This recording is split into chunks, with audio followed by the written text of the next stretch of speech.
Okay, इसके अलावा जो किया आएगा वो आपका कितना आएगा बच्चों, 4 साइन थीटा इंटू 6 यानी कि 24 का sine theta is a plus 0 into 0 0 into 0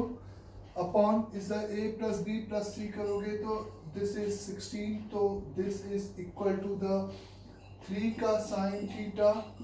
divided by 2। और फिर आप एच और के में लोकस चाहिए तो थीटा को एलिमिनेट करोगे,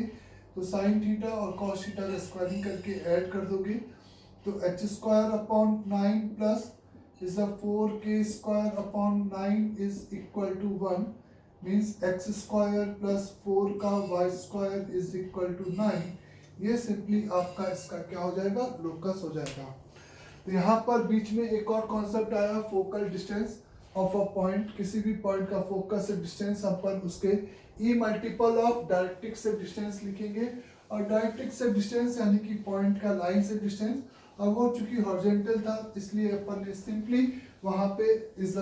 उसका एक्स कोऑर्डिनेट माइनस इसका एक्स कोऑर्डिनेट करके फोकल डिस्टेंस आपको यहाँ पर कैलकुलेट किया जा सकता है ना। Now the next problem is if the two chord of ellipse x square upon a square plus y square upon b square is equal to 1, where a greater than b are passes through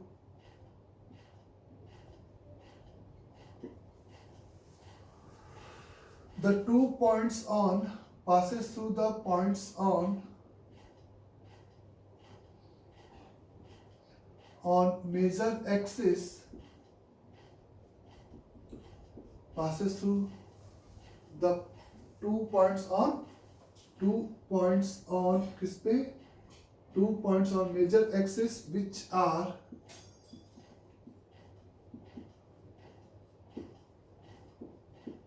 equidistant from center, then prove that the tan alpha by 2 multiplied by tan beta by 2 multiplied by tan gamma by 2 and tan का delta by 2 is equate with 1, where alpha, beta, gamma, delta are the eccentric angle of extreme of chord of such chord. If the two chord of the ellipse this passes through the 2 points on the major axis which are equidistant from the center, तो अपन को ये proof करना है जहाँ पे alpha beta gamma delta उन cord के extreme के क्या है, इंसेंट्रिक एंगल्स हैं। मीन्स आपको यहाँ पर सिंपली एक एलिप्स दे रखा है, ए ग्रेटर देन बी मैंने दे रखा है, यानी कि मेजर एक्सिस एक्स एक्सिस होगी, इसकी 2 कॉर्ड है कोई भी इस तरीके से, और ये जो 2 पॉइंट से पास कर रही है वो सेंटर से इक्विडिस्टेंस है ऑन द मेजर एक्सिस के 2 पॉइंट से जो पास कर रहे हैं which are equidistance from the centre है।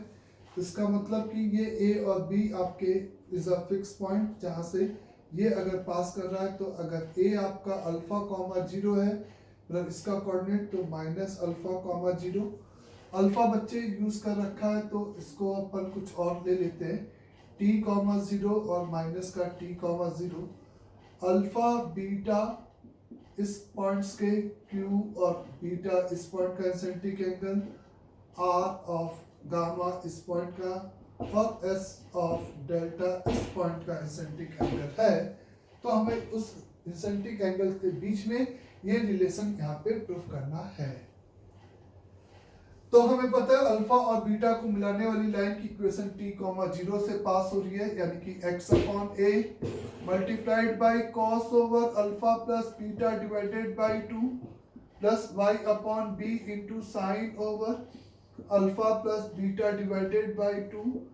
Is equal the cos over alpha plus beta divided by 2, और इसको तुम t, 0 से सेटिस्फाइड कर दिए तो t upon a multiplied by cos over alpha plus beta divided by 2 और इस 0 is equal to cos over, यहाँ पे अल्फा माइनस बीटा होगा, cos over alpha minus beta divided by 2, ये आएगा। ऐसे ही गामा और डेल्टा वाली लिख के उसको माइनस टी, 0 से सेटिस्फाइड किया तो minus T upon A into cos over is a gamma plus delta divided by 2 is equal to cos over gamma plus delta divided by 2। ये मेरे पास इस तरीके से आएगा। फिर अगर अपन यहाँ पर इस सिंपली दोनों को डिवाइड कर दें तो मेरे पास जो रिलेशन आएगा cos alpha plus beta divided by 2 is equate with cos alpha minus beta divided by 2 is divided bye minus के साथ cos over gamma plus delta divided by 2, एक माइनस भी आएगा, क्लियर सभी को, is divided bye cos over gamma minus delta divided by 2। जैसा कि आपको कंपिंडो एंड डिविंडो आप लगाओ, लेकिन अल्फा अल्फा को एक तरफ लेके लगाओ तो आप देखो यहाँ पे इस माइनस के कॉस का alpha plus beta divided by 2 whole divided by cos का alpha minus beta divided by 2 is equate with cos over gamma plus delta divided by 2 is whole divided by cos over gamma minus delta divided by 2. This plus this upon this minus this, तो this plus this यानी कि minus का cos over alpha plus beta divided by 2 plus cos over alpha minus beta divided by 2, this minus this यानी कि ये आप minus इधर ले लो, ये प्लस ले लो, तो cos over alpha plus beta by 2 plus cos over alpha minus beta by 2 is equate with इस यहाँ पर दिस प्लस दिस यानी कि cos gamma plus delta by 2 plus cos over gamma minus delta by 2 and divided by cos over gamma plus delta divided by 2 minus cos over gamma minus delta divided by 2। और बहुत आसानी से आप यहाँ पर CD formula लगाओगे और वही सेम रिजल्ट आपको मिलेगा। तो फिर से इस इसेंट्रिक एंगल को लेकर प्रॉब्लम फ्रेम किया गया था, तो मैंने भी उसी इक्वेशन को यूज करते हुए इस तरह से सिंपली यहाँ पर प्रोसीड कर दिया। अंडरस्टैंड सभी को यहाँ तक भी एकदम exactly. Now the next point is to be remember कि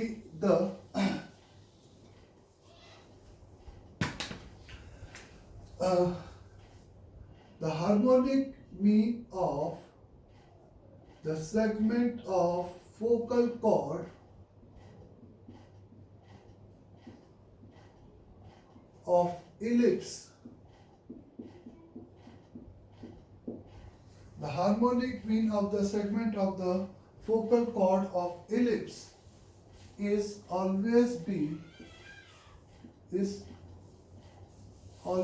be equal to the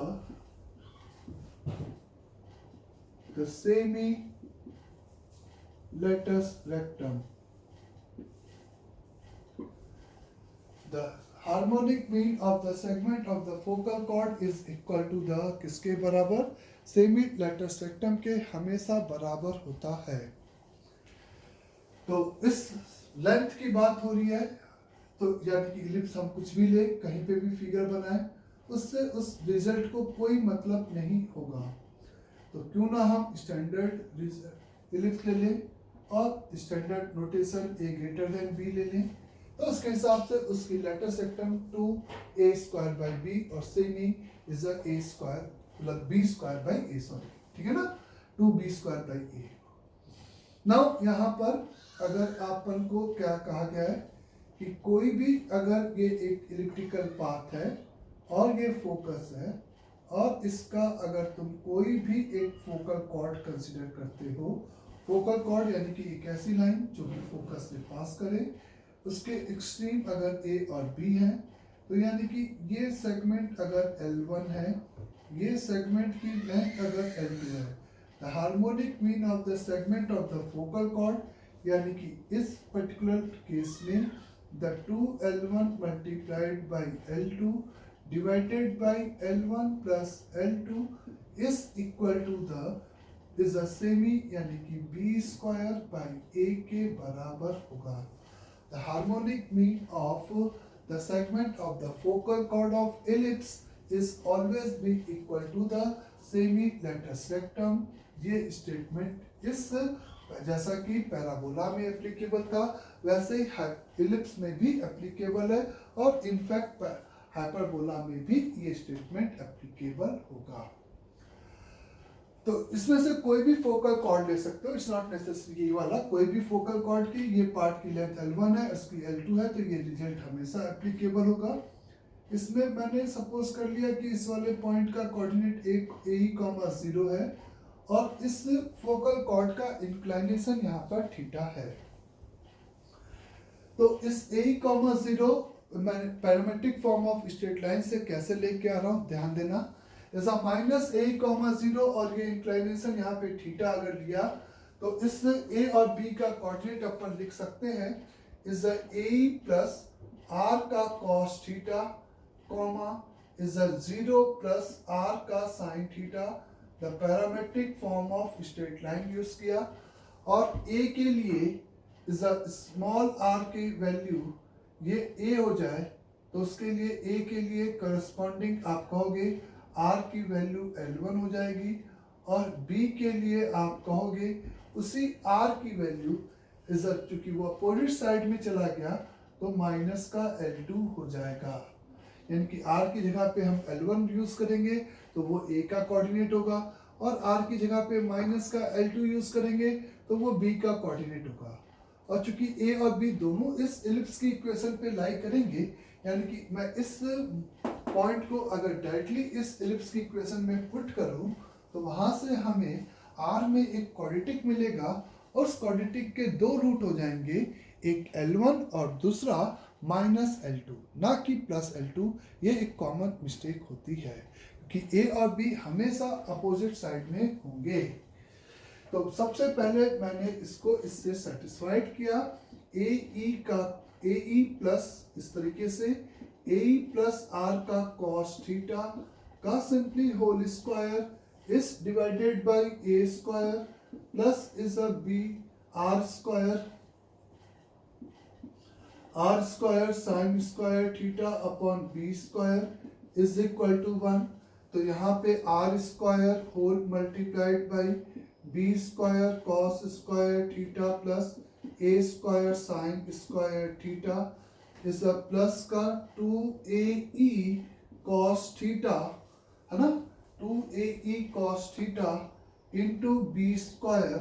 into r. जब आप एलसीएम लोगे तो r का एक और कोफिशिएंट ये आएगा और प्लस यहाँ पे कांस्टेंट टर्म की बात करो a square e square minus a square b square बराबर 0.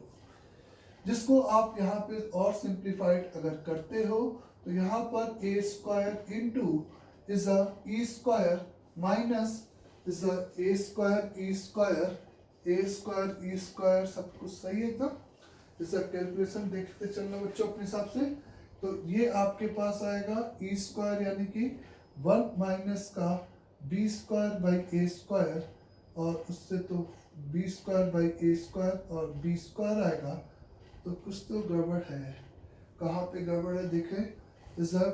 क्योंकि इधर डायमेंशन थोड़ा सा गड़बड़ हो रहा है. e का कोई डायमेंशन नहीं होता. a प्लस r का cos थीटा का होल स्क्वायर तो a square e square b square,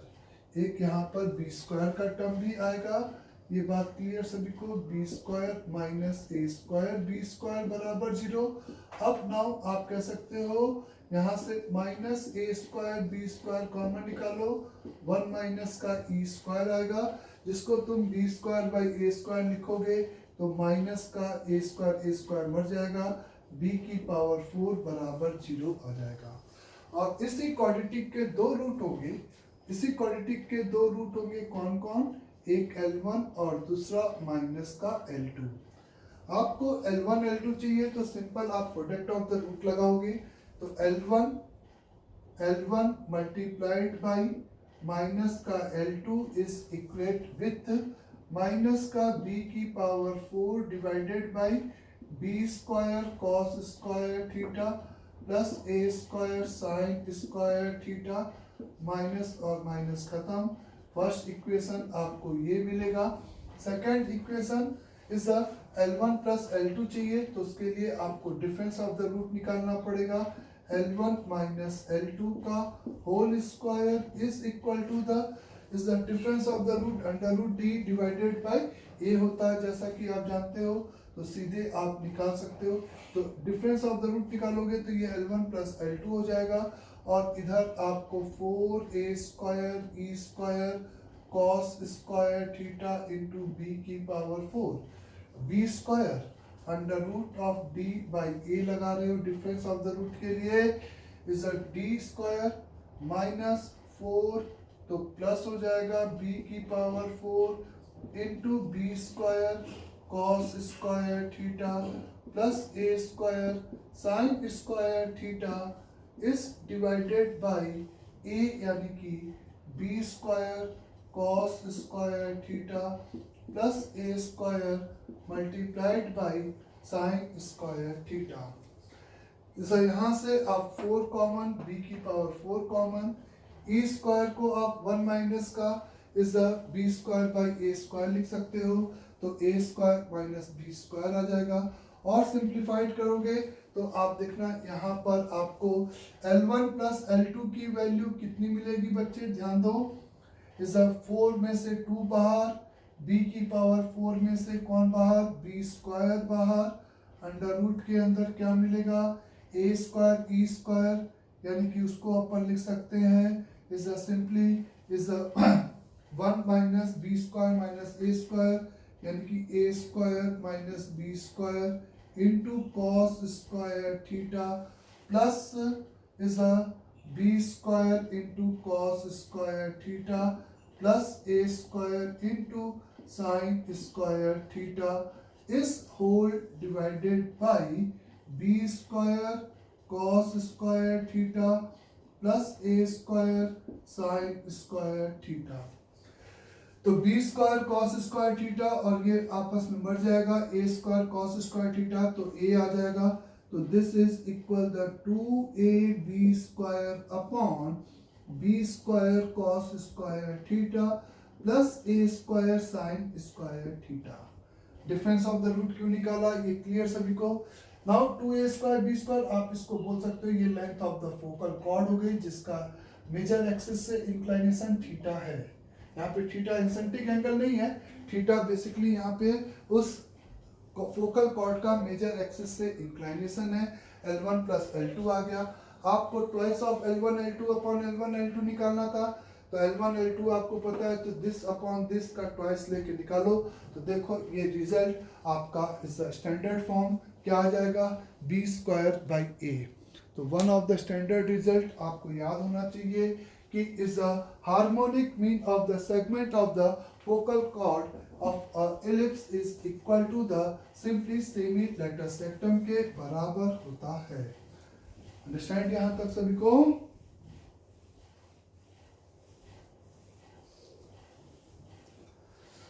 इसके अलावा late assume find the is the maximum and minimum value of is the f of x comma y is such that x square plus is a xy plus is a 4y square. Find the maximum and minimum value of this function where the x square upon 16 plus the y square upon 25 is equal to 1 is given। यानी कि आपको x और y में एक constant given है और एक x और y के फंक्शन का आपको इज अ मिनिमम और मैक्सिमम एक्सप्रेशन चाहिए, उस फंक्शन की मिनिमम और मैक्सिमम वैल्यू चाहिए। तो एक सिंपल यही अपन यहाँ पे सोचते हैं कि हम इसको एक सिंगल वेरिएबल का फंक्शन बदल के हुए हम प्रोसीड करें, लेकिन हम जब y लिखेंगे तो वो प्लस माइनस में आएगा, तो ये दो अलग अलग फंक्शन होंगे और उसके अपने डोमेन के हिसाब से हमें प्रोसीड करना पड़ेगा। तो ये एकदम सही लॉजिक था कि इसको हम सिंगल वेरिएबल का, क्योंकि उन दोनों वेरिएबल इंडिपेंडेंट नहीं है, दोनों रिलेटेड है, तो क्यों ना हम इस कर्व पे लाई करने वाले पॉइंट का coordinate is a parametric form में कंसीडर कर लें, x का 4 का cos थीटा और y को 5 का सिंपली sin थीटा। जो भी x, y इस पे लाई करेगा वो इस कंडीशन को हमेशा क्या करेगा, सेटिस्फाइड करेगा। तो एक पैरामेट्रिक फॉर्म का यूज इस तरीके से भी करते हो कि अगर वो कर्व इस कंस्टेंट को सेटिस्फाइड कर रहा है तो सिंपली हम लोग ने x की वैल्यू 4 का cos थीटा और y की वैल्यू 5 का sin थीटा कंसीडर कर लिया और उठाकर इसमें पुट कर दिया, तो ये सेम फंक्शन ही रहेगा, बस वो इंडिपेंडेंट वेरिएबल थीटा का बन जाएगा कुछ इस तरीके से। द 16 का cos स्क्वायर थीटा प्लस 20 का sin theta multiplied by cos theta plus 4 25 यानी कि 100 का sin स्क्वायर थीटा। और इस ट्रिग्नोमेट्रिक फंक्शन का मैक्सिमम और मिनिमम निकालने के लिए तुम बहुत आराम से इसको लिख सकते हो, इज 8 मल्टीप्लाइड बाई 1 प्लस का cos 2 theta is a plus 10 multiplied by sin का 2 theta plus 50 multiplied by is a 1 minus का cos 2 थीटा। और सिंप्लीफाइड करते हो तो तुम्हें यहाँ पे मिलता है 10 का sin 2 थीटा एक term, 8 cos 2 theta minus this यानी कि माइनस का 42 cos का 2 थीटा देख लो एक बार इज अ प्लस का 58। और इस फंक्शन का मैक्सिमम और मिनिमम यानी कि इस टर्म का मैक्सिमम और मिनिमम, और हमें पता है कि f का maximum value is equate with the 58 plus under root over 10 का स्क्वायर प्लस माइनस 42 का स्क्वायर यानी कि 42 का स्क्वायर हो जाएगा, और f का minimum value is equate with the 58 minus 10 का स्क्वायर प्लस 42 का स्क्वायर। तो ये इस एक्सप्रेशन या function of the two variable, जो कि वो टू वेरिएबल इस तरह से रिलेट थे, उसके आप क्या निकाल सकते हो, सिंपली मैक्सिमम और मिनिमम यहाँ पर इस तरीके से कैलकुलेट कर सकते हो। इस तरीके से सिंपली यहाँ पे हम लोग मैक्सिमम और मिनिमम उसका कैलकुलेट कर सकते हैं in the term of is बोले पहले एक्सप्रेशन। तो x और y को जब भी हमें बदलना है तो हम इस तरीके से उसको बदल सकते हैं, है ना। नाउ सपोज आपको मैंने दे रखा है इस तरीके से, आप समझे कि इफ लेट कुछ इस तरीके से the C1 and C2 are two circle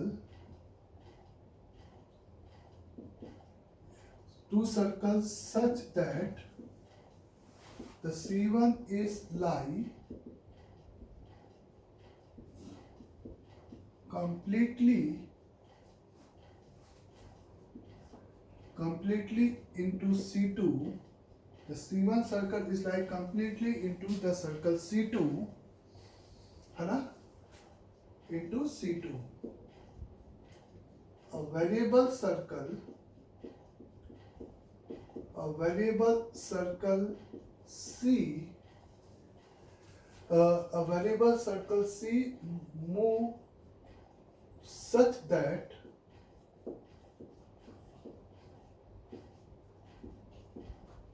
it touch both the given circle C1 and C2 which touch both the given circle C1 and C2, then find locus of center of circle C1 C। एक आपको दे रखा है C1 और C2 आपके दो circle है, जिसमें C1 आपका completely inside of the C2 के लाई कर रहा है, और आपको ये कहा गया है यहाँ पे कि C एक अनदर सर्कल है जो कि इस तरह से मूव कर रहा है, जो कि दोनों सर्कल को क्या कर रहा है, टच कर रहा है। तो इस फर्स्ट कंस्ट्रेंट की अगर C1 और C2 is a concentric circle है, if C1 and C2 are, आप कह सकते हो कि इस तरह से कॉन्सेंट्रिक सर्कल्स हैं, अगर हैं तो ये आपके पास C1 सर्कल है और ये आपका C2 है जिसका सेंटर सेम है। तो अगर एक सर्कल जो कि दोनों को टच कर रहा है तो ऑब्वियस है एक को एक्सटर्नल छोटे वाले को और बड़े वाले को इंटरनली टच करेगा। तो इस सर्कल C का जो लोकस होगा वो आप कह सकते हो कि इस केस में एक क्या हो जाएगा, इज अ सर्कल होगा। तो locus of C will be is a locus of centre, locus of the center of circle C should be a, क्या होगा बोले, a circle, be a circle,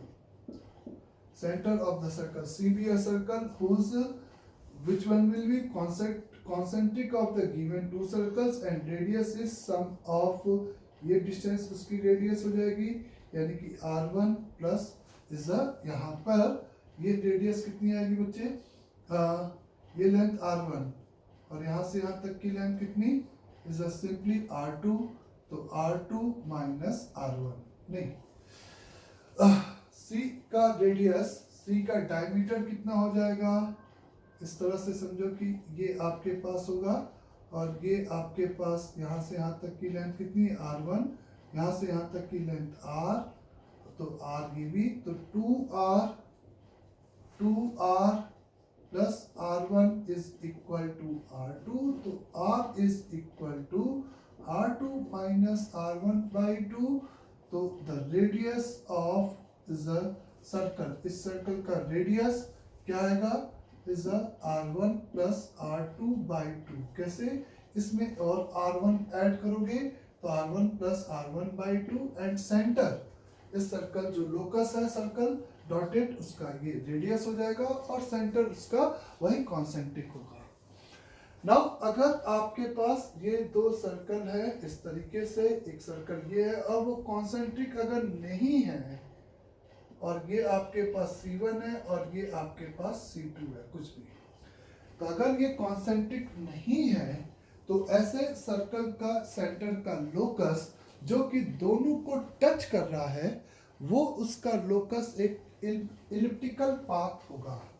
कैसे इलिप्टिकल पाथ हो गया, ध्यान देना बच्चों, कैसे इलिप्टिकल पाथ आएगा, आप उस सर्कल के सेंटर की बात कर रहे हो जो कि दोनों को बेसिकली यहाँ पे क्या कर रहा है, टच कर रहा है। तो मान लेते हैं कि ये इसका सर्कल का सेंटर C ही है, तो इसका मतलब अगर ये इसको टच कर रहा है और एक्सटर्नल टच कर रहा है तो C से C1 का जो डिस्टेंस है वो R1 और ये R, तो ये R1 प्लस R के बराबर होगा। C का C2 से जो डिस्टेंस है, C का C2 से जो डिस्टेंस है वो एक्सटर्नल टच कर रहे हैं दोनों सर्कल, तो C2 सेंटर्स के जो बीच का जो डिस्टेंस है वो आपका डिफरेंस ऑफ द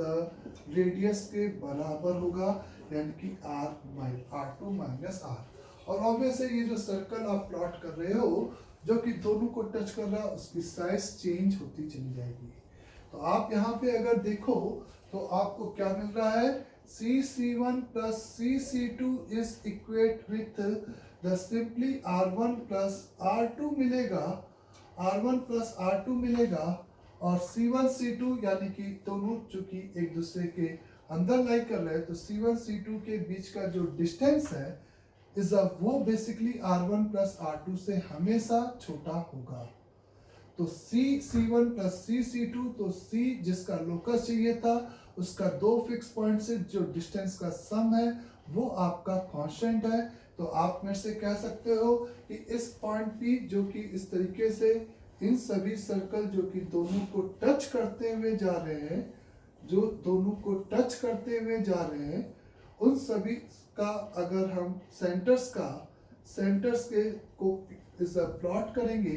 तो वो बेसिकली दिख रहा है बच्चों, एक ये ओरिजिनल सर्कल था, ये वो वेरिएबल सर्कल जो दोनों को टच कर रहा था, उसके लिए C1 और C2 उसके क्या हो जाएंगे, सिंपली इज बोले C1 और C2 इसके क्या हो जाएंगे, इस इलिप्स के फोकस हो जाएंगे, और R1 प्लस R2 इसका क्या हो जाएगा, सिंपली आपका 2a यानी कि is length of major axis होगा।